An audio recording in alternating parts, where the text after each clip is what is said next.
Assalamualaikum warahmatullahi wabarakatuh. Assalamualaikum warahmatullahi wabarakatuh. Kami dari kelompok 4 yang beranggotakan saya Muhammad Murtaba Andalani dengan nomor NIM terakhir 29. Saya Arif Saputra dengan nomor NIM terakhir 035. Saya Buya Pula dengan nomor NIM terakhir 34. Saya Rida Gisa Pratama dengan NIM terakhir 36.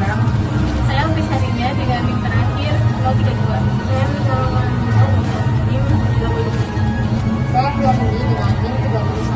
Saya Arif Sudandari dengan NIM 33. Kami di sini mau menjelaskan tata cara pembuatan karya tulis ilmiah. Berikut cuplikannya. Dunia berkuliah, istilah karya ilmiah seperti skripsi, jurnal, atau makalah bukanlah hal asing. Karya-karya tersebut menjadi bagian tak terpisahkan dari proses akademik setiap mahasiswa. Lalu, apa sih karya ilmiah itu? Karya ilmiah adalah cara ilmiah untuk menuangkan hasil pemikiran atau penelitian ke dalam bentuk tulisan mengenai suatu topik yang disusun secara sistematis, logis, dan berdasarkan metode ilmiah, serta dapat dipertanggungjawabkan kebenarannya. Struktur karya ilmiah umumnya terdiri atas 3 bagian utama, yaitu pendahuluan, isi atau pembahasan, dan penutup.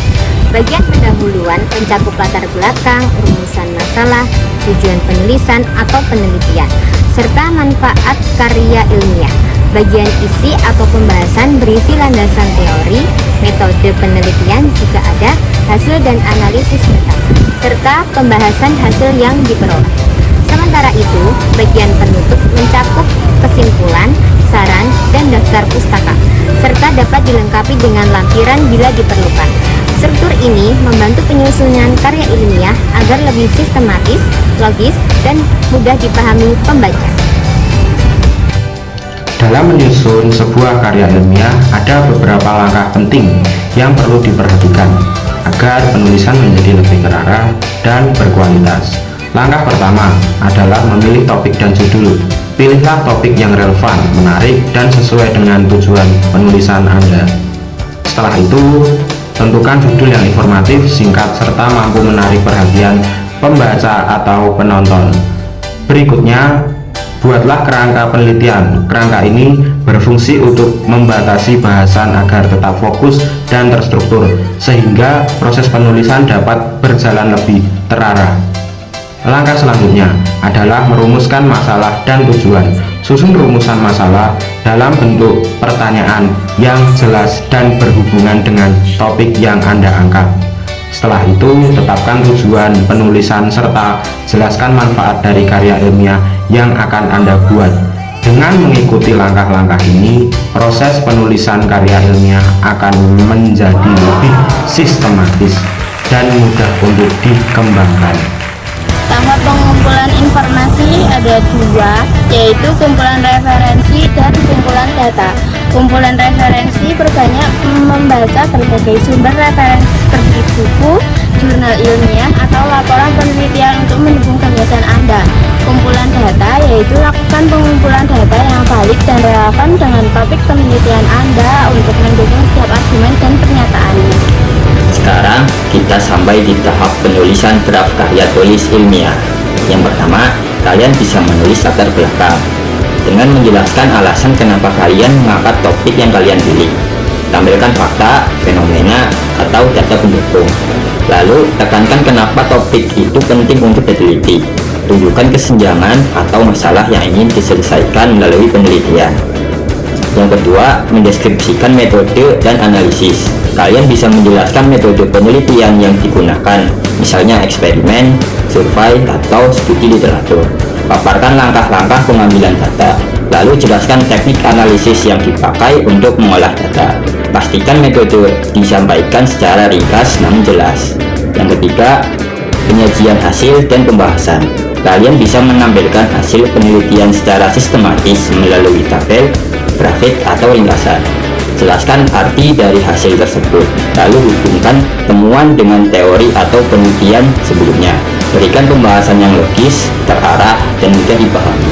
Yang keempat, penyusunan kesimpulan dan saran. Kalian bisa meringkas poin-poin penting dari hasil penelitian kalian, menjawab tujuan penelitian secara langsung dan jelas, lalu berikan saran yang membangun untuk penelitian lanjutan atau penerapan hasil penelitian kalian di dunia nyata. Gunakan bahasa yang padat, jelas, dan informatif.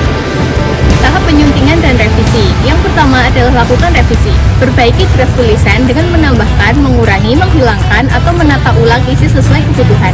Yang kedua adalah perhatikan bahasa dan format. Gunakan bahasa yang formal, jelas, dan objektif. Perhatikan juga struktur kalimat dan paragraf yang baik. Yang ketiga adalah lakukan citasi dengan benar. Berikan kredit kepada sumber referensi yang Anda gunakan melalui citasi yang tepat untuk menghindari plagiarisme. Yang keempat adalah proofread. Periksa kembali karya tulis Anda untuk kesalahan ejaan, tata bahasa, dan format agar karya Anda benar dan dapat dipertanggungjawabkan. Itulah, di sini saya akan menyampaikan bagian mengenai etika penulisan, khususnya 2 poin penting menghindari plagiarisme dan menyantumkan sumber. Oke, pertama mengenai plagiarisme.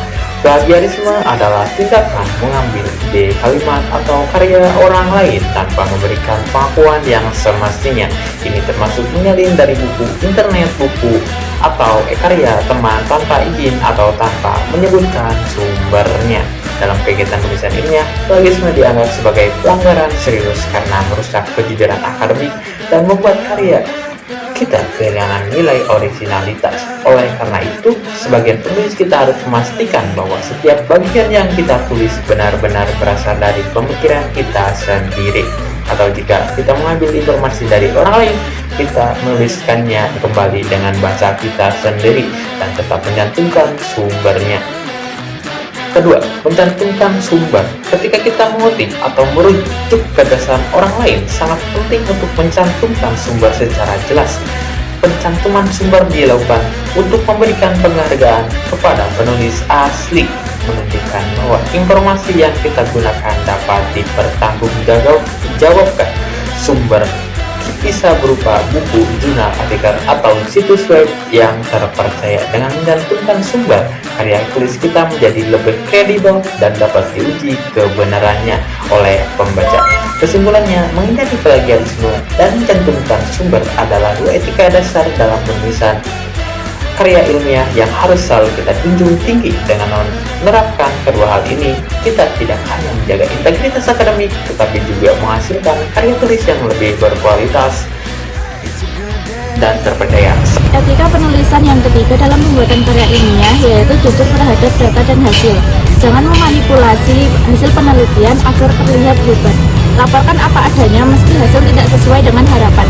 Kejujuran ilmiah lebih penting daripada hasil sempurna. Yang keempat, menjaga originalitas ide.